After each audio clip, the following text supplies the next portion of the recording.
رونق کی محفل عالم جنوائی عزیز القدر جناب حضرت علامہ مولانا عبدالحفیظ چشتی صاحب، عزیز القدر جناب حضرت علامہ مولانا قاری محمد ظاہر شریف الادری صاحب، عزیز گرامی جناب حضرت علامہ مولانا قاری محمد عثمان صاحب، قاری محمد مختار صاحب و دیگر مقتدر علماء کرام، معززین علاقہ، برادران اسلام، برادران طریقت، برادران محبت، السلام علیکم ورحمۃ اللہ وبرکاتہ۔ آج کی یہ نور بدامہ سعادت افروز کانفرنس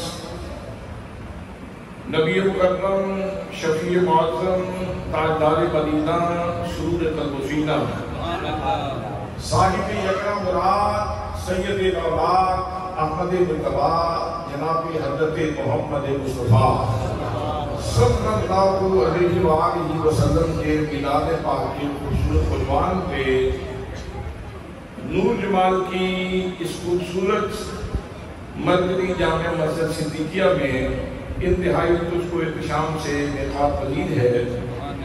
میں عزیزم مبشر حسین ڈوگر صاحب اور عبدالرزاق ڈوگر صاحب اور ان کے دیگر برادران کو اس خوبصورت مجلس کے، اس خوبصورت محفل کے، اس خوبصورت کانفرنس کے انعقاد پہ صمیم قلب سے ہدیہ تبریک و تحسین پیش کرتا ہوں اور دعا کرتا ہوں کہ اللہ کریم ان کی اس کاوش کو قبول فرمائے اور جن مرحومین کے ایثار ثواب کے لیے انہوں نے یہ اہتمام کیا ہے، اللہ کریم ان کو جنت کی بہاریں نصیب فرمائے۔ برادران اسلام، اللہ کریم ہمارا خالق بھی ہے اور ہمارا مالک بھی ہے۔ اللہ کریم نے ہمیں پیدا بھی کیا ہے اور اپنی ملک میں بھی ہمیں رکھا ہوا ہے، ہم اس کی ملکیت میں ہیں، اور یہ اللہ کریم کی خاص مہربانی ہے کہ اس نے ہمیں کیڑے مکوڑوں میں پیدا نہیں کیا۔ اگر کیڑوں مکوڑوں میں پیدا کر دیتا تو کتنے کیڑے مکوڑے ایسے ہیں جو احتجاج کر رہے ہیں کہ ہمیں انسان کیوں نہیں بنایا گیا، یا ہمیں جن کیوں نہیں بنایا گیا، یا ہمیں فرشتہ کیوں نہیں بنایا گیا۔ جو چیز میرے رب نے بنا دی ہے وہ چیز اپنی جگہ پہ چل رہی ہے۔ تو اللہ کریم اگر کسی اور مخلوق میں پیدا کر دیتا تو وہ قادر تھا، مالک تھا، پیدا کر سکتا تھا، لیکن کمال مہربانی فرمائی پروردگار عالم نے کہ ہمیں انسان کا روپ عطا فرمایا۔ وہ انسان کے جس کے حسن تکوین کی بات کرنے سے پہلے اللہ کریم 4 قسمیں اٹھاتا ہے۔ فرمایا والتین، مجھے قسم ہے انجیر کی، والزیتون، اور مجھے قسم ہے زیتون کی، وطور سینین، اور مجھے قسم ہے طور سینہ کی جو میرے جلووں کی عبادگاہ بنا، وَهَذَا الْبَلَدِ الْأَمِينَ، اور مجھے قسم ہے اس امن والے شہر مکہ المکرمہ کی، لَقَدْ خَلَقْنَا الْإِنسَانَ فِي أَحْسَنِ تَقْوِيمٍ، لام تاکید کا تحقیق کے لیے، اور پھر فرمایا یقیناً ہم نے اس انسان کو احسن ترین پیکر میں پیدا کیا۔ اس کے اوپر ہم جتنا بھی شکر ادا کریں یہ کم ہے کہ اللہ کریم نے ہمیں انسان بنایا، انسان بنایا، اور پھر کرم بالائے کرم یہ کیا کہ اللہ کریم نے ہمیں نبی مکرم صلی اللہ علیہ وسلم کا امتی بنایا۔ حضرات اللہ کریم نے جتنی بھی انسانی مخلوق ہے اس سب کے لیے پروردگار عالم نے رزق کا اہتمام کیا ہے۔ انسان 2 چیزوں کا مجموعہ ہے، ایک انسان کا جسم ہے اور ایک انسان کی روح ہے۔ جسم کی غذا اربع عناصر سے، کیونکہ اس جسم 4 چیزوں سے بنا ہے، آگ سے، مٹی سے، پانی سے، ہوا سے۔ یہ 4 چیزوں سے بنا ہے، اس لیے اس کی کتاب بھی 4 چیزوں سے ہے۔ کہیں سے مکی آپ کو ملتی ہے، کہیں سے باجرہ آپ کو ملتا ہے، کہیں سے جوار آپ کو ملتی ہے، کہیں سے گندم آپ کو ملتی ہے، کہیں سے نر فروٹ آپ کو ملتا ہے، کہیں سے خشک فروٹ آپ کو ملتا ہے۔ اس کی داستان نہیں کہتا، اس لیے کہ داستان کھولی تو بہت لمبی ہو جائے گی۔ اس کے اندر بھی اللہ نے کمال لطافتیں رکھی ہوئی۔ سبحان اللہ۔ باہر سورج، جسم کی غذا کا اہتمام پروردگار عالم نے مختلف کتاب ارضی سے کیا، زمین کے مختلف ٹکڑوں سے ہمیں جسم کا رزق عطا فرمایا، اور انسان کی روح چونکہ حریم کبریا سے آئی ہے، حریم ناز سے آئی ہے، جناب خاص سے آئی ہے۔ روح یہاں دیش میں نہیں ہے، پردیش میں ہے۔ روح یہاں دیش میں نہیں، پردیش میں ہے۔ یہ اللہ کی جناب خاص سے آئی ہے۔ اپنا کبھی اصلی وطن تجھے یاد آ جائے تو مجھے لطف آ جائے۔ تو بھول چکا ہے میں کہاں سے آیا تھا، میرا اصلی دیش کون سا ہے، میرا اصلی وطن کون سا ہے، جس کی طرف لوٹ کے جانا ہے۔ حضرات محترم، یہاں پروردگار عالم نے انسانیت کو پیدا کیا تو ہماری روحوں کی غذا کا بھی پروردگار عالم نے انتظام کیا۔ حضرات محترم، جناب سیدنا آدم علیہ السلام سے لے کر نبی کریم صلی اللہ علیہ وسلم تک جتنے بھی انبیاء کے نام آئے، میرے رب نے ساری انسانیت کی روحانی غذا کا انتظام فرمایا، لیکن لوگوں انداز یہ ہے جناب سیدنا آدم علیہ السلام کے ماننے والوں کے لیے روحانی رزق کا سلسلہ یہ ہے کہ اللہ کریم نے صحیفے تختی کی صورت میں نازل فرمائے۔ لوگوں نے تختی سے استفادہ کر لیا، تختی سے اپنا رزق لے لیا اور اپنی روحانی بالغی کا اہتمام کر لیا۔ جناب سیدنا حضرت ابراہیم علیہ السلام کے ماننے والوں کے لیے بھی اللہ کریم نے صحیفے اتارے تختیوں کی صورت میں، اور وہاں سے لوگوں نے استفادہ کیا اور اپنی روح کی بالغی کا اہتمام کر لیا۔ جناب سیدنا حضرت داؤد علیہ السلام کے ماننے والوں کے لیے اللہ کریم نے زبور اتاری، زبور بھی تختیوں کی صورت میں تھی، اور لوگوں نے تختیوں سے استفادہ کیا اور اپنی روحانی قوت میں اضافہ کیا۔ جناب سیدنا موسیٰ کریم اللہ علیہ السلام کے اوپر اللہ نے تورات نازل فرمائی، تورات بھی تختیوں کی صورت میں تھی، لوگوں نے تختیوں سے استفادہ کیا اور اپنی روحانی غذا کا اہتمام کیا۔ جناب سیدنا عیسیٰ علیہ السلام کے اوپر اللہ کریم نے انجیل نازل فرمائی، اور انجیل بھی تختیوں کی صورت میں تھی، لوگوں نے تختیوں سے استفادہ کیا اور اپنی روحانی بالغی کا اہتمام کیا۔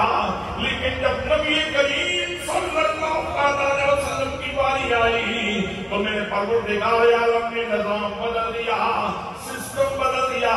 فرمایا او میرے پیارے محبوب، ہم نے آپ کی امت کا رزق تختیوں پہ نہیں رکھا، بلکہ فرمایا فَإِنَّهُ نَزَّلَهُ عَلَىٰ قَلْبِكَ۔ اے میرے محبوب گرامی، ہم نے آپ کی امت کا رزق آپ کی قلب منیر کے اوپر نازل کیا ہے۔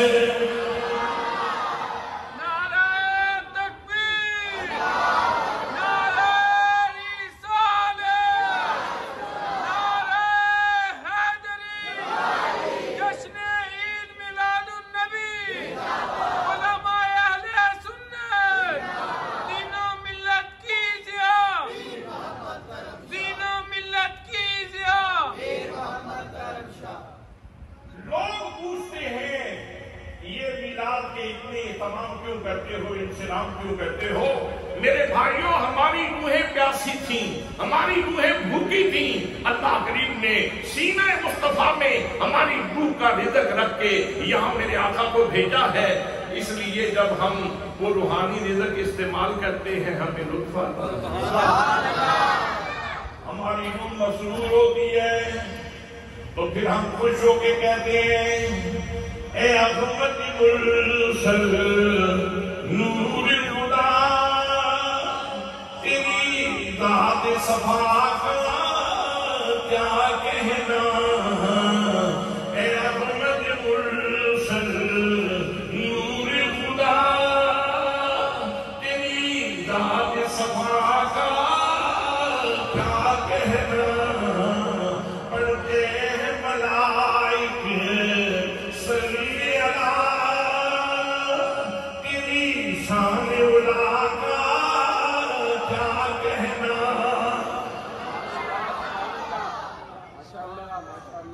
تو ہماری روحوں کا رزق رب نے کہاں رکھا؟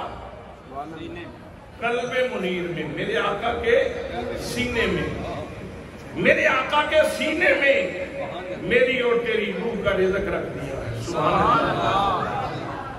اور پھر حضرات محترم قلب منیر سے اس رزق نے ذہن مصطفیٰ کا سفر کیا، فکر مصطفیٰ کا سفر کیا، نبی کریم صلی اللہ علیہ وسلم کے ذہن کا سفر کرتے ہوئے پھر اس نے زبان مصطفیٰ کو چوما، اور زبان مصطفیٰ کو چوم کے پھر لب مصطفیٰ کو چوما، اور نبی کریم صلی اللہ علیہ وسلم کی لب چوم کر پھر جناب سیدنا صدیق اکبر کی سماعتوں میں محفوظ ہو گیا۔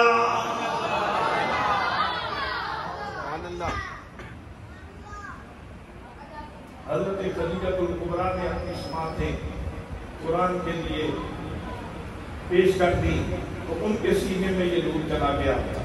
حضرت علی مرتضیٰ شیر خدا رضی اللہ تعالیٰ عنہ آپ نے یہ نور محفوظ کر دیا، حضرت زید بن حارثہ نے یہ نور محفوظ کر دیا، لیکن حضرات اس نقطے پہ ذرا توجہ فرمائیے کہ اللہ کریم نے میری اور تیری روح کا جو رزق عطا فرمایا وہ کلام الہی کی صورت میں، قرآن مقدس کی صورت میں ہے، اور وہ اللہ کریم نے سینہ مصطفیٰ پہ نازل کیا۔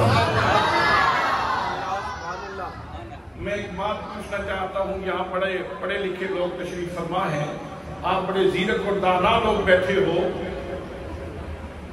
اگر اسی محفل میں زمزم کا کین پہنچ جائے، اسی محفل میں زمزم کا ایک کین آ جائے، دو کین آ جائے، دو ڈبے آ جائے، اور آپ سب کو زمزم پلایا جائے تو کیسا رہے گا؟ جی کس لطف سے آپ پیئیں گے، کس پیار سے پیئیں گے، کس محبت سے پیئیں گے۔ اس محفل میں جو سب سے بوڑھا بندہ ہے، اگر زمزم آ جائے تو یہاں اس مجلس میں، اس محفل میں جو سب سے بوڑھا بندہ ہے وہ کہے گا بیٹا ذرا قریب آؤ، کسی بچے کو قریب کر کے اس کے کندھے پہ ہاتھ رکھے گا اور کہے گا مجھے ذرا اٹھاؤ، منہ قبلے کی طرف کرے گا اور پھر پتہ نہیں کتنی دعائیں کرے گا۔ یا اللہ میرے بیٹے کی خیر ہو، یا اللہ میری بیٹی کی خیر ہو، یا اللہ میرا فلاں مسئلہ حل ہو جائے، یا اللہ میرا فلاں مسئلہ حل ہو جائے۔ اس کی وجہ کیا ہے؟ حضرت محترم نبی مقدم صلی اللہ علیہ وسلم کا فرمان ہے، زمزم پینے لگو تو جو بھی دعا کرو گے اللہ کریم تمہاری دعا قبول فرما لے گا۔ حضرات محترم اس بوڑھے بابے سے پوچھو، بابا جی اتنا تکلف آپ نے کیوں کیا؟ آپ ان کی کھڑے کیوں ہوئے؟ آپ کو نور جمال کا پانی دیا جائے، کسی بھی نرمی کا پانی دیا جائے تو آپ بیٹھ کے پی لیتی ہو، آج تم اتنے کھڑے ہو کے اتنا تکلف کیوں کیا؟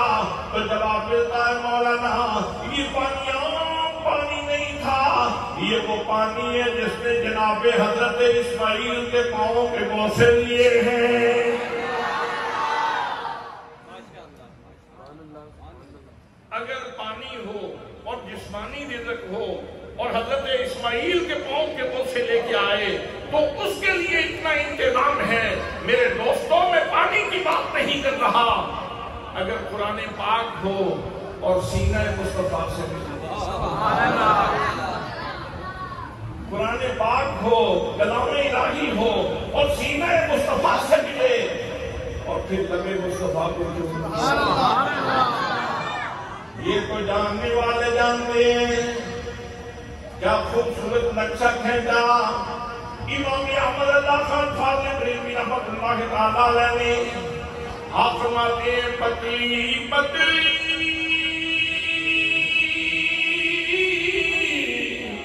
گلے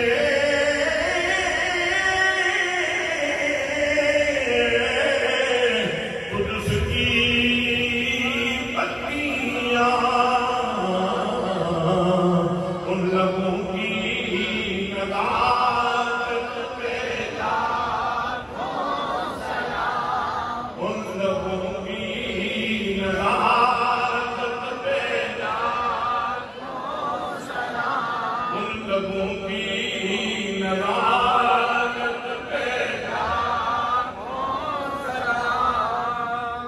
حضرات محترم اس پہ ایک اور نقطہ بھی سماعت فرمائیے. بعض علماء نے لکھا زمزم کا پانی افضل ہے. بعض نے لکھا کہ حوض کوثر کا پانی افضل ہے اور اپنے اپنے دلائل دیے.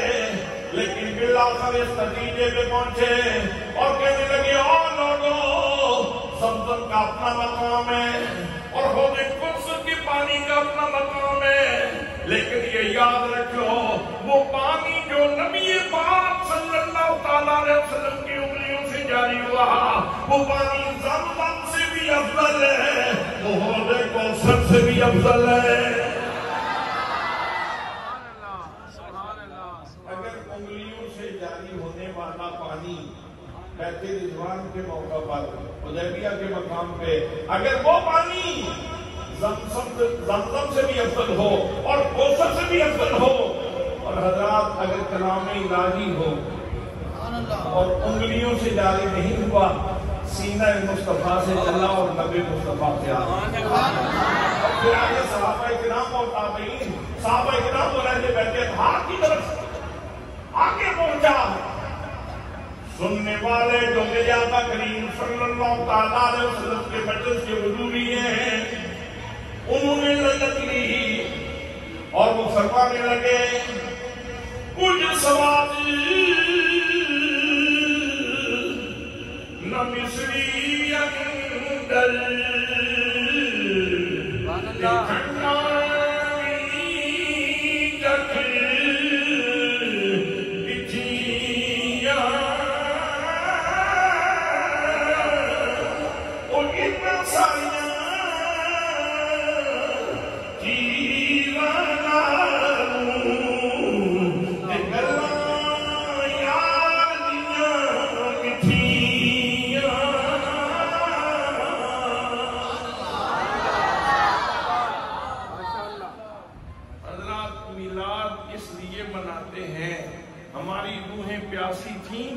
میرے آقا تشریف لائے قرآن لائے ہماری روحیں شاداب ہو.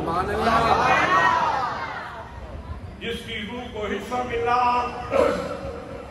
جس کی روح کو حصہ ملا جس کی روح کو شادابی ملی حضرات محترم وہ نبی مقدم صلی اللہ تعالیٰ علیہ وسلم کا میلاد مناتا ہے اور کہتا ہے فلک کے نظاروں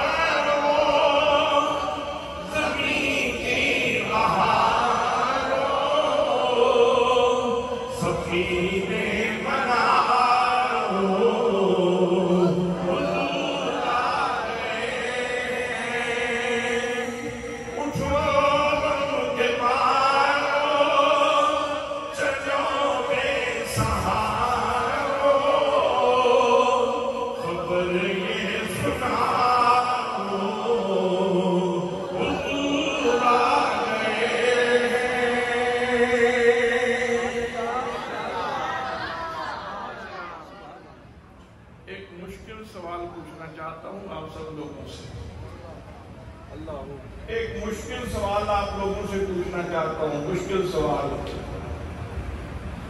کوئی بندہ اس محفل میں ایسا ہے کہ جس نے صبح ناشتہ نہ کیا ہو؟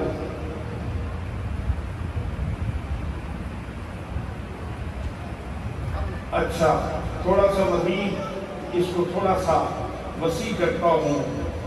کوئی بندہ ایسا ہے اس مجلس میں جس نے صرف ایک پراٹھا کھایا ہو؟ شکر ہے کوئی پراٹھا نہیں ہے۔ حضرات محترم، روحانی غذا بھی اللہ دینے والا ہے، جسمانی غذا بھی میرا رب دینے والا ہے، اور سارے صبح اٹھ کے پراٹھے کھاتے ہو، ناشتہ کرتے ہو، کوئی ایک بندہ بھی ایسا نہیں جس نے ناشتہ نہ کیا ہو۔ اب میں آپ سے یہ بات پوچھنا چاہتا ہوں، کتنے لوگ ہیں جنہوں نے صبح اٹھ کے سورہ یاسین پڑھی ہے؟ کتنے لوگ ہیں اس محفل میں جنہوں نے صبح اٹھ کے قرآن پاک بولا ہے، قرآن پاک کی تلاوت کی ہے، قرآن پاک پڑھا ہے؟ میرے دوستو، جنہوں نے پڑھا ہے ان کو مبارک، جنہوں نے نہیں پڑھا ان کو توجہ دینے کی ضرورت ہے۔ میرے دوستو، اپنے آپ کے ساتھ انصاف کرو، جیسے اپنے جسم کی غذا کا اہتمام کرتے ہو، اچھی سے اچھی غذا کا اہتمام کرتے ہو، ایسے ہی اللہ کریم نے ہماری روح کی غذا قرآن مقدس کی صورت میں عطا فرمائی۔ صبح اٹھو، قرآن مقدس کی تلاوت کرو، یہ ہے میلاد کا پیغام، یہ ہے میلاد کا پیغام۔ اور پڑھنے لگو گے تو کیا ملے گا؟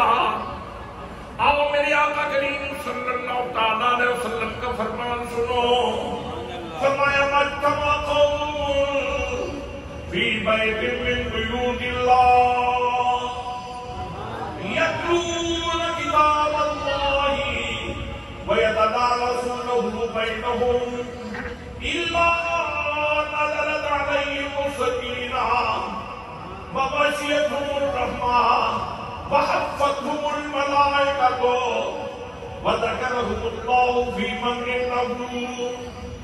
فرمایا میرا امتیو، یاد رکھو جب تم اللہ کے گھر میں بیٹھ کے قرآن مقدس کی تلاوت کرو گے، جب تم قرآن مقدس کا دور کرو گے، قرآن مقدس کے اسرار سیکھو گے، قرآن مقدس کے رموز سیکھو گے، تو اللہ کریم تمہارے اوپر 4 انعام فرمائے گا۔ تو قرآن کیا ہے بھائی؟ روحانی لنگر کا سرچشمہ، سبحان اللہ، روحانی لنگر کا سرچشمہ۔ قرآن مقدس کیا ہے؟ روحانی لنگر کا سرچشمہ ہے۔ جب پڑھو گے تو روح کو بالیدگی ملے گی، روح کو تقویت ملے گی، روح کی کمزوری ختم ہو جائے گی، روح کی بیماریاں نکل جائیں گی، روح کی نکاحت ختم ہو جائے گی، روح تباہ ہو جائے گی، مضبوط ہو جائے گی۔ لیکن اس کے ساتھ ساتھ 4 انعام ملیں گے۔ پہلا انعام یہ ہے، فرمایا نزلت علیہم السکینہ، فرمایا قرآن پڑھنے والوں، قرآن کی تلاوت کرنے والوں، تمہارے اوپر اللہ کریم سکینہ نازل فرمائے گا۔ آج گھر گھر میں بے سکونی ہے کہ نہیں؟ کوٹھیاں آسمانوں سے باتیں کر رہی ہیں، گھر کے اندر سکون نہیں، رزق کی فراوانی ہے۔ کبھی وہ بھی وقت تھا جب گھڑولے چھوٹے چھوٹے تھے، غلہ 6 ماہ کا ہوتا تھا، لیکن لوگ سکون کی زندگی گزار رہے تھے۔ مکان کچے تھے لیکن لوگ پکے تھے، اب مکان پکے ہیں، کوٹھیاں آسمانوں سے باتیں کر رہی ہیں، لیکن سکون چلا گیا، سکون کو نقاب ہو گیا، سکون گھوم رہی ہے دنیا، اور 81 کی گولی کھا کے لوگ سوتے ہیں۔ میرے دوستوں، میرے بھائیوں، آؤ میرے نبی مقدم صلی اللہ تعالیٰ علیہ وسلم سے سکون کا نسخہ لو۔ فرمایا قرآن پڑھا کرو، اللہ کے گھر میں آیا کرو، قرآن پڑھا کرو، تمہیں پہلا انعام یہ ملے گا، نزلت علیہم السکینہ، قرآن پڑھنے والوں کے اوپر اللہ کریم سکونت نازل فرماتا ہے، سکینہ نازل فرماتا ہے، ان کو وقار عطا فرماتا ہے، زندگی میں سکون عطا فرما دیتا ہے۔ اب سکینہ کا ایک مفہوم وہ بھی ہے جو قرآن نے بھی بیان کیا، اگر وہ کہوں گا بیان کر دوں گا تو ذرا بات اور واضح ہو جائے. اللہ کریم ارشاد فرماتا ہے فرمایا والذی انزل السکینۃ فی قلوب المؤمنین لیزدادوا ایمانا. ان لوگوں کے دلوں میں اللہ کریم سکینہ نازل فرماتا ہے، ان کے درجات ایمان میں اضافہ ہو جاتا ہے. اس فکر میں تو ہر انسان ہے کہ بینک بیلنس بڑھ جائے، پاویں ڈنکی لواؤ، پاویں جس وسیلے نہ بھی بندہ باہر جانا چاہیے، پیسے اکٹھے ہونے چاہیے جس وسیلے نہ ہو جان، بینک بیلنس میں اضافہ ہونا چاہیے. لیکن میرے آقا فرماتے ہیں اور میرے امتی اس بات کی فکر کر کے تیرے درجات ایمان میں اضافہ ہوگا.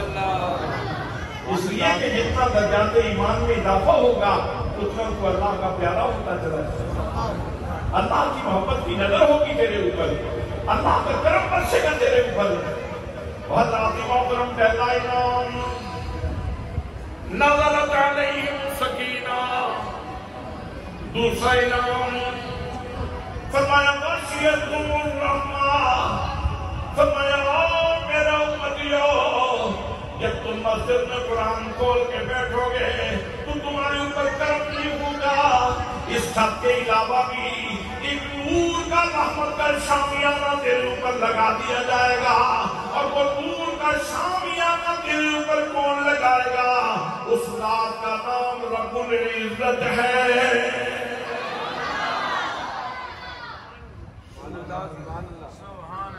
سبحان اللہ سبحان اللہ.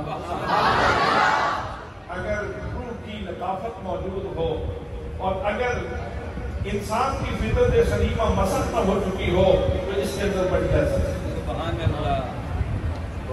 جس بندے کی فطرت سلیمہ مسخ ہو جائے گناہوں کی کثرت کی وجہ سے، بدعقیدگی کی وجہ سے، تو اس کو تو شاید اس کے اندر کوئی لذت نہیں ہوگی. لیکن صاحب ایمان انسان کے لیے اس کے اندر کتنی لذت ہے کہ جتنی دیر تک مسجد میں بیٹھے ہو تو تمہارے اوپر نور کے شامیانے کریں. سبحان اللہ. ابھی تک میں نے آپ کے سامنے کیا پڑھا؟ قرآن پاک پڑھ رہا ہوں یا حدیث پڑھ رہا ہوں. اس سے پہلے آفتاب صاحب نے تلاوت کی، ان کے بعد قاری زاہد شریف صاحب نے قرآن پاک پڑھا. تو میرے آقا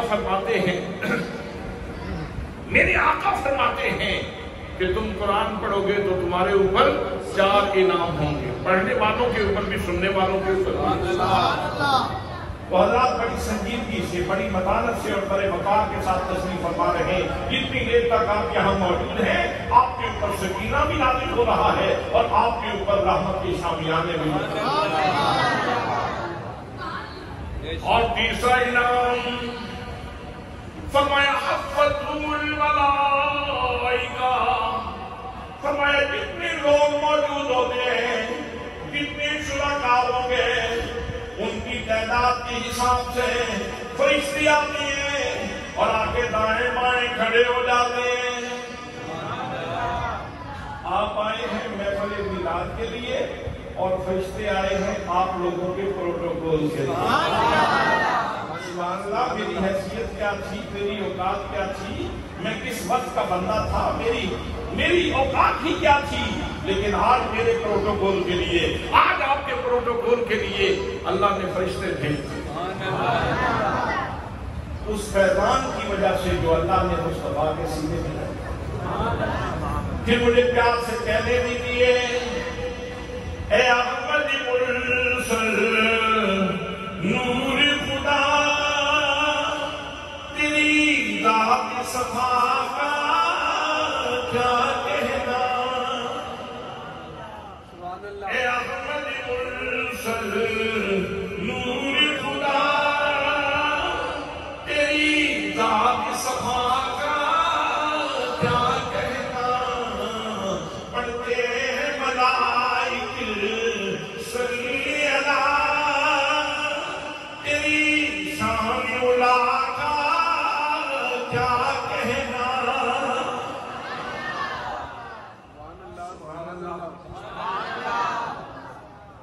تین انعام میں نے بیان کر دیے ہیں. چوتھا انعام بیان کرنے سے پہلے آپ کی توجہ خصوصی طور پہ چاہتا ہوں.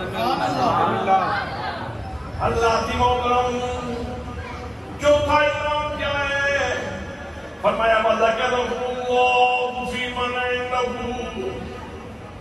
فرمایا میرا امتیو، جب تم مسجد میں بیٹھ کے قرآن پڑھتے ہو یا قرآن سنتے ہو، تدارس قرآن ہوتا ہے، تو پھر تمہارے اوپر مہربانی یہ ہوتی ہے کہ اللہ کریم اپنے مکرم فرشتوں کی موجودگی میں تمہارا نام لے لے کے تمہارا ذکر فرماتا ہے.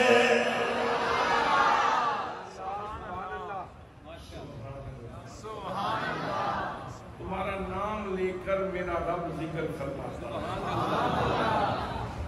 اس کی لذت پوچھنی ہو تو حضرت خلیل سے پوچھئے، حضرت ابراہیم خلیل اللہ علیہ السلام سے پوچھئے. جب نمرود نے آگ جلائی، جناب خلیل علیہ السلام کو آگ میں پھینک دیا. کتنی دیر تک تیاری ہوتی رہی، جناب ابراہیم علیہ السلام مسکراتے رہے. منجنیق میں رکھا گیا، آپ مسکرا رہے ہیں. آگ دیا گیا، آپ مسکرا رہے ہیں. آگ میں پھینک دیا گیا تو اللہ کریم نے حکم کے ساتھ فرمایا قُلْنَا يَا نَارُ كُونِي بَرْدًا وَسَلَامًا عَلَىٰ إِبْرَاهِيمَ.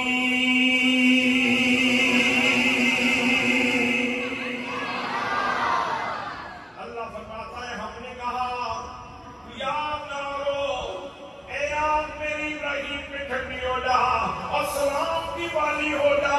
حضرات محترم اٹھتے ہوئے شعلے، آگ کے اٹھتے ہوئے شعلے پھول بن گئے. حضرت آگ کو گلزار ہو گئی، لیکن حضرت ابراہیم کی چیز نکل گئی. وہ ابراہیم جب لکڑیاں اکٹھی کی جا رہی تھی تو مسکرا رہے تھے. جب ان کی تیاری کی جا رہی تھی پھینکے جانے کی تو اس کو مسکرا رہے تھے. جب منجنیق میں رکھا گیا تو مسکرا رہے تھے. حضرات محترم جب آگ گلزار ہو گئی، اٹھتے ہوئے شعلے جب پھول بن گئے تو جناب خلیل علیہ السلام کی چیز نکل گئی، رو پڑے. اللہ نے فرمایا پیارے خلیل، دشمن نے آگ جلائی، دوست نے گلزار بنا دی. تو ابراہیم یہ رونے کا مطلب تو نہیں تھا. تم روئے کیوں ہو؟ اللہ بڑی مزے کی بات ہے، عارفوں والی بات ہے، عاشقوں والی بات ہے. جناب سیدنا حضرت ابراہیم علیہ السلام نے عرض کی مالک، کاش یہ جو تو نے یا نارو کہا ہے نا، تیری زبان قدرت پہ آگ کا نام آیا، کاش کہ تیری زبان قدرت پہ میرا نام ہوتا اور میں جل رہا ہوتا.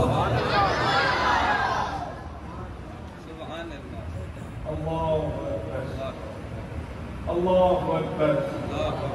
یہاں سے اندازہ فرمائیں کہ اللہ کی زبان قدرت پہ اس کے بندے کا نام آنا یہ کتنے بڑے اعزاز. اچھا، جن لوگوں کو اس کی چاشنی نصیب ہوئی نا، انہوں نے پھر آبادیاں چھوڑی اور جنگلوں میں جا کے ڈیرے لگا. ویرانہ تھا، اندھیرے کی پرواہ نہیں کی.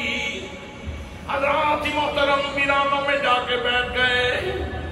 مسلح ملا تو ٹھیک، نہیں ملا تو گھاس کو ہی مسلح بنا لیا اور عرض کرنے لگے، بولنے لگے، روح کہنے لگی میں بچھڑی روز مثال سیانی میں، بچھڑی روز مثال سیانی پئی ہجر کرام وچ تپنیا نالے چل خاک نالے یار نالے چل خاک نالے یار پئی نام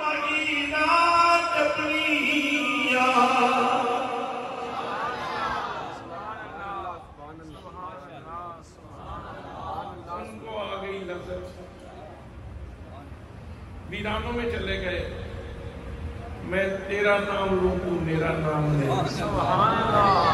نام تیرا جو مزہ دیتا ہے رات میں مجھے، کند اور شکر میں یاد نہ دیکھا نہ سنا، تیرے نام میں کتنی لذت ہے۔ وَذِكْرُ كَالْمُشْتَاقِ خَيْرُ شَرَابِي وَكُلُّ شَرَابٍ دُونَهُ كَسَرَابِي، جو مزہ ہے تیرے نام میں نہیں اور کسی بھی جام میں، اور یہ جام ہے فقط نام کے، نہیں ساتھیا کسی کام کے۔ نعرہ تکبیر، نعرہ رسالت، نعرہ حیدری، نعرہ تحقیق، نعرہ حیدری، علماء اہل سنت، جشن عید میلاد النبی، سیدی مرشدی، سیدی مرشدی، غلام ہے، غلام ہے، غلام ہے، غلام ہے، غلام یہ رسول میں، غلام یہ رسول میں، جو ہو نہ عشق مصطفیٰ، جو ہو نہ عشق مصطفیٰ، جشن عید میلاد النبی۔ سبحان اللہ۔ اچھا ایک بات پوچھوں آپ سے، اگر اس محفل میں حضور غوث پاک تشریف لے آئے، سبحان اللہ، حضور غوث اعظم اگر تشریف لے آئے، پیران پیر دستگیر، سبحان اللہ، تو کتنے لوگوں کی خواہش ہوگی کہ ان کے پاؤں چومیں؟ سبحان اللہ،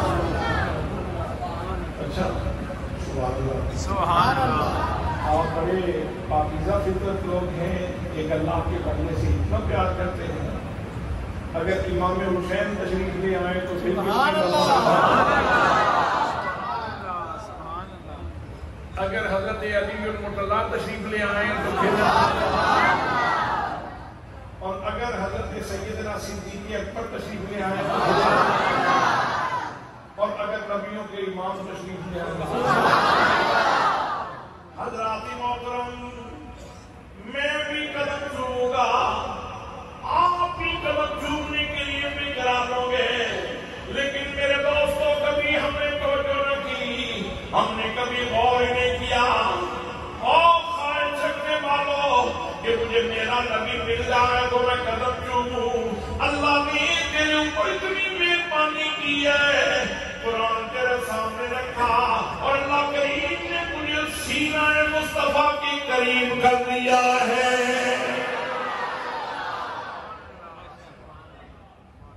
تو نے کبھی توجہ ہی نہیں کی، تو نے کبھی غور ہی نہیں کیا کہ تیرے اوپر کرم کتنا بڑا ہے۔ یہ گھر میں پڑی ہوئی صرف کتاب کو کتاب نہ سمجھو، یہ اللہ کا خاص کرم ہے جو تمہارے گھر میں موجود ہے۔ اور جب قرآن کھول کے پڑھتے ہو تو سبحان اللہ۔ حضرت امام حسن مجتبی رضی اللہ تعالیٰ عنہ، سیدہ فاطمہ کی گود میں پلنے والا شہزادہ، آپ ارشاد فرماتے ہیں اگر تیری مرضی ہو کہ تو اپنے رب سے باتیں کرے، سبحان اللہ، اگر خواہش جاگ پڑے کہ کاش کہ کبھی میں بھی اپنے محبوب حقیقی نہ گلاں کرتا ہوں، میں بھی اپنے رب سے باتیں کروں، تو فرمایا نماز پڑھا کر، نماز پڑھا کرو، نماز رب سے باتیں ہیں۔ نماز کیا ہے؟ رب سے باتیں کرنے کا طریقہ ہے، باتیں کرنے کا بہانہ ہے۔ اور میرے آقا نے تو بڑی خوبصورت بات ارشاد فرما دی، فرمایا ان تعبد اللہ کانک تراہ فإن لم تکن تراہ فإنہ یراک، کہ جب تم عبادت کرتے ہو تو یوں کیا کرو جیسے تم اپنے رب کو دیکھ رہے ہو۔ حضرات، بندہ مسجد میں آ رہا ہے، دوڑا ہوا آ رہا ہے مسجد کی نماز کے لیے، اس سے پوچھا گیا کدھر جا رہے ہو بھائی؟ تو اس نے کہا کسی کو دیکھنے کے لیے جا رہا ہوں۔ اللہ اکبر، کسی کو دیکھنے کے لیے جا رہا ہوں، کسی کو دیکھنے کے لیے جا رہا ہوں۔ تو نماز پڑھنا اصل میں کسی کو دیکھنے کی مشق ہے۔ 5 دفعہ بلایا گیا، 5 دفعہ دن میں بلایا گیا، کہا مجھ سے مل جا، مجھے دیکھ جا۔ اور مشق کرنے سے آہستہ آہستہ غلاظت دھلتی چلی جائے گی، کثافت دھلتی چلی جائے گی، روح کے اوپر جو پردے ہیں وہ اٹھتے چلے جائیں گے، اور پھر وہ کبھی وقت آئے گا کہ جب اللہ کی نجات تجھے نصیب ہو جائے گا۔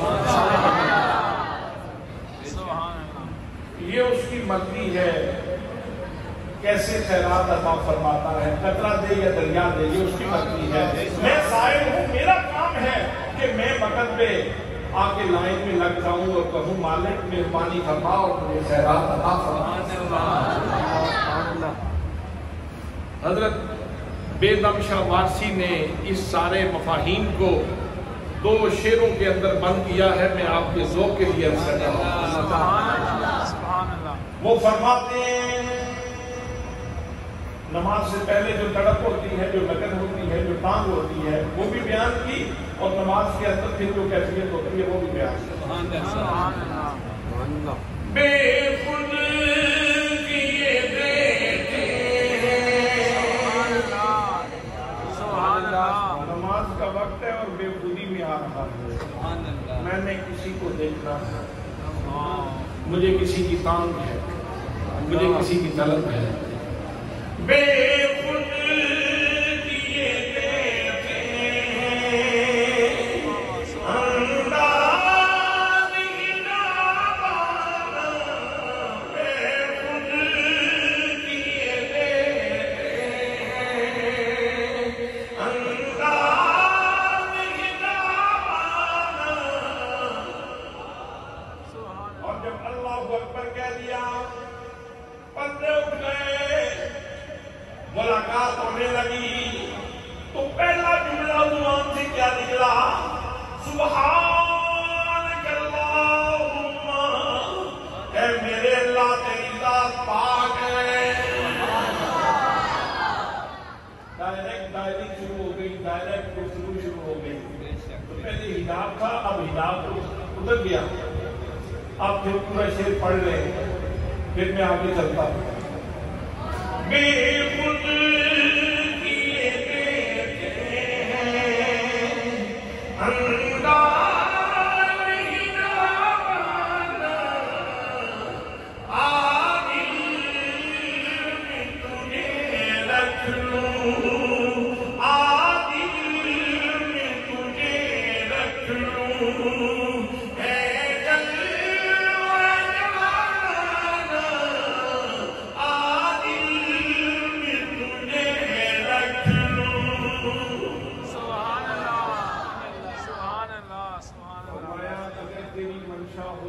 ہو کہ تو اپنے رب سے باتیں کرے تو پھر نماز پڑھا،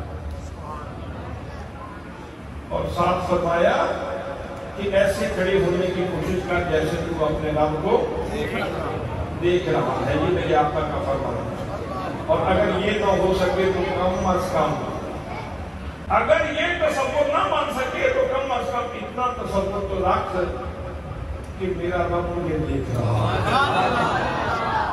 اور یہ بھی کوئی چھوٹی بات نہیں ہے کہ بندہ نماز پڑھ رہا ہو اور ہاتھ باندھ کے کھڑا ہو تو دل کہہ رہا ہو، روح کہہ رہی ہو شکر ہے میں مسکین کے سونے میں نظر،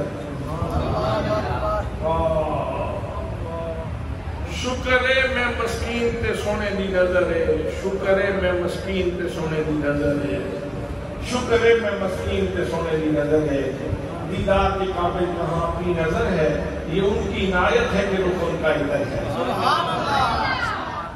امام حسن فرماتے ہیں اگر تیرا دل کرے کہ تو اپنے رب سے باتیں کرے تو نماز پڑھا کر، اور اگر تیرا دل کرے نا کہ تیرا رب تجھ سے باتیں کرے، تیرا اللہ، تیرا محبوب، مطلوب، مقصود، تیرا اللہ تجھ سے باتیں کرے۔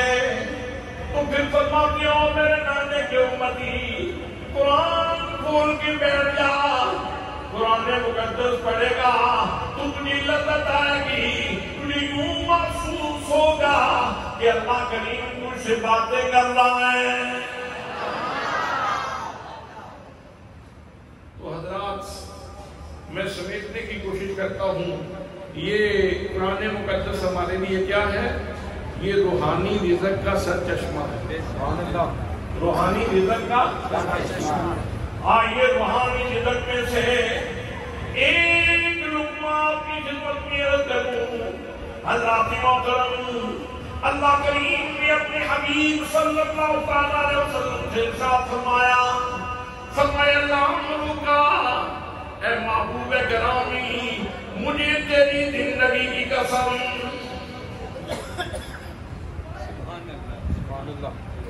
فرمایا نام روکا، اے محبوب مجھے تیری زندگی کی قسم۔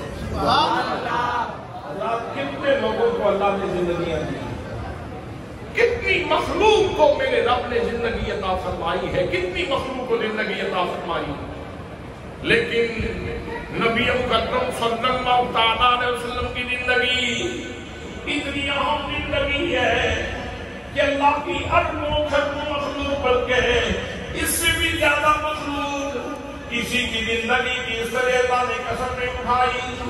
فرمایا نام روکا، اے محبوب گرامی مجھے تیری زندگی کی قسم۔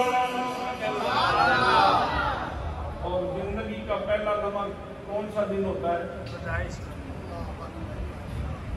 اگر آپ سے پوچھا جائے کوئی زندگی کی کہانی کہاں سے شروع ہوتی ہے تو آپ اپنا آئی ڈی کارڈ کھول کے یہ کہیں گے یہ بھی میری ڈیٹ آف برتھ دیکھ لیں، یہ میری تاریخ پیدائش دیکھ لیں۔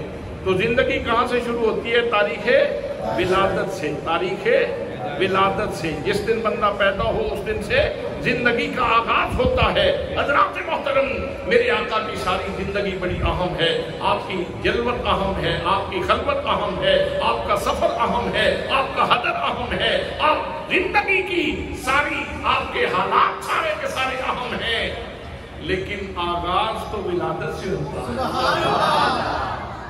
اس قسم کا آغاز تو ولادت سے ہوتا ہے۔ اس کا مطلب یہ ہوا کہ اللہ نے مصطفیٰ کریم کا میلاد بھی قسم اٹھا کے دیا۔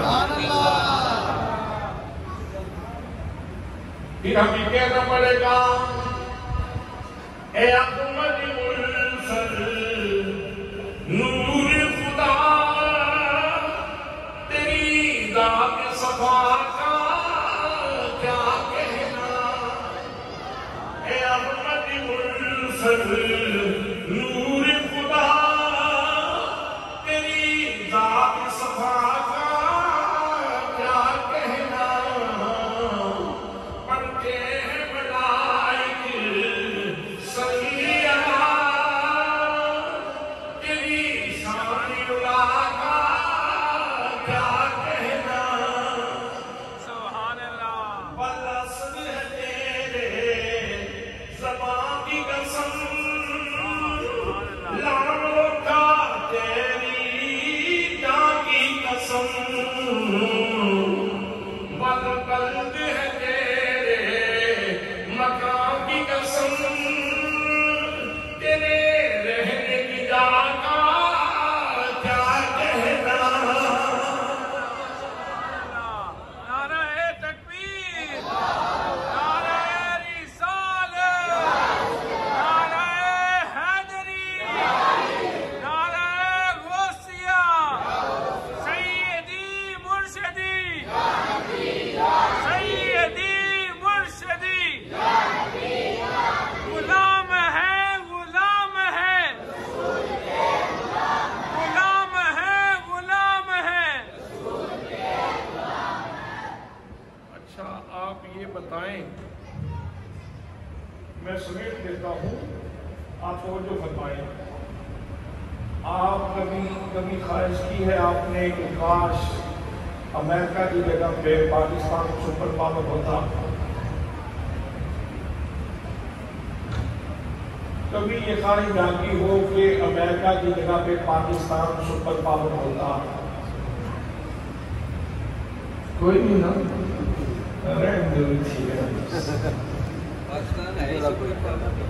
جی دل کے بہلانے کو غالب یہ خیال اچھا ہے، اگر سپر پاور ہوتا تو یہ کیفیت نہ ہوتی، پھر کشکول لے کے لوگوں کے سامنے جانا نہ پڑتا۔ اہم بات کہنا چاہتا ہوں، اصل میں راز کہنا چاہتا ہوں، ہم نے جن رازوں سے چشم پوشی کر دی، پیچھ کر دی جن رازوں کی طرف، میں تو قرآن سے وہ راز پیش کرنا چاہتا ہوں، میری اور آپ کی روح کا رزق بھی ہے اور آپ کے عالمگیر غلبے کا راز بھی ہے۔ حضرات محترم، کتنا بڑا راز ہے قرآن پاک کے اندر، اور کافروں کے ضربے بردار کرنے والوں، ان کی تانے بردار کرنے والوں، اور کشکول لے کے لوگوں کے سامنے بھیک مانگنے والوں، تیرے گھر میں تو خزانہ موجود، قرآن مقدس فرما رہا ہے، فرمایا وَأَنْتُمُ الْأَعْلَوْنَ إِن كُنتُم مُّؤْمِنِينَ۔ میرا رب فرماتا ہے سب سے سربلند رہو گے، سب سے اونچا جھنڈا تمہارا رہے گا، بشرطے کہ تم صحیح مومن بن جاؤ۔ صحیح مومن بن جاؤ، ایمانیات کے تقاضے پورے کرو، یہ امریکہ بھی نیچے آ جائے گا، یہ برطانیہ بھی نیچے آ جائے گا، یہ دیگر جتنی قوتیں ہیں وہ بھی ساری کی ساری نیچے آ جائیں گی، تم ایمانیات کے تقاضے پورے کرو۔ آج یہاں مسئلہ یہ ہے، جس بندے کا جو کاروبار ہے اس کے اندر ملاوٹ کر رہا ہے۔ عجیب یہ ہے، دھوکہ اپنے آپ کو ہی دے رہے ہیں۔ جب ایک بندے کی ایک چیز کی دکان ہے تو اس سے جب لوگ سودا دے رہے ہیں تو سب دھوکہ کھاتے، وہی بندہ کسی دوسری دکان پہ جاتا ہے، مثلا دودھ والا کسی کے پاس گیا، دودھ لینے کے لیے بندہ گیا، اس کی کھاد کی دکان تھی، تو دودھ والے نے دودھ میں ملاوٹ کی اور کھاد والے نے کھاد میں ملاوٹ کی، نقصان دونوں نے اٹھایا۔ کتنا اچھا ہوتا دودھ والا دودھ خالص لیتا، کھل والا کھل خالص لیتا، اور دیگر جن لوگوں کے معاملات ہیں، اللہ محترم قرآن کہتا ہے ناپ تول میں کمی نہ کرو، ناپ تول میں کمی نہ کرو، تم محمد مصطفیٰ کے امتی ہو، ناپ تول میں کمی نہ کرو۔ ہم نے ناپ تول میں کمی کی، ہم نے لوگوں کو دھوکہ دیا، ہم نے لوگوں سے فرار کیا، ہم ایماندار کہلانے کے ساتھ ساتھ لوگ نماز بھی پڑھتے ہیں، اور نماز پڑھ کے جب باہر نکلتے ہیں پھر دکان پہ جا کے لوگوں کو خراب کرنا شروع کر دیتے ہیں۔ اس وجہ سے تذلیل ہو رہی ہے، اس وجہ سے تذلیل ہو رہی ہے۔ یہ کتنے یورپ کے لوگ آتے ہیں، یورپ سے ہمارے اپنے رہنے والے، وہاں رہنے والے، وہ کہتے ہیں کہ وہاں سارا کچھ ہے، کفر ہے، لیکن وہ لوگ وعدہ پورا کرتے ہیں۔ وعدہ پورا کرنے کا حکم کس نے دیا؟ اوفوا بالعہد، میرے رب نے فرمایا اور میرے رسول نے آگے پہنچایا۔ ہم نے کیوں اس کی طرف پیش کی؟ اللہ اور اس کے رسول فرماتے ہیں کہ خیانت نہ کرو۔ وہ لوگ خیانت اگر نہیں کرتے تو تیرا اصول کیوں نے لے دیا ہے؟ اگر تم بھی اس خزانے کو کھولتے اور اس سے وہ اصول لیتے تو تمہاری زندگیاں بھی کچھ حال ہو جاتی۔ جب ملاوٹ والی غذائیں اور دوائیاں جب عام ہو رہی ہیں تو بیماریاں عام ہو رہی ہیں۔ کون سا گھر ہے، چاہے کسی کا میڈیکل سٹور ہو، چاہے کسی کا اور کوئی دکان کا سلسلہ ہو، ہر بندہ بیمار ہے، اس لیے کہ ہم میں سے ہر بندہ دوسرے کو دھوکہ دینے کی کوشش کر رہا ہے۔ میرے دوستو، قرآن مقدس کہتا ہے وَأَنْتُمُ الْأَعْلَوْنَ إِن كُنتُم مُّؤْمِنِينَ، اگر تم سچے مومن بن جاؤ تو تمہیں اللہ غلبہ عطا فرمائے۔ ایک اور راز سن لو، ایک اور راز سن لو، عالمگیر غلبے کا راز قرآن پاک کے اندر موجود ہے۔ فرمایا وَأَنزَلْنَا الْحَدِيدَ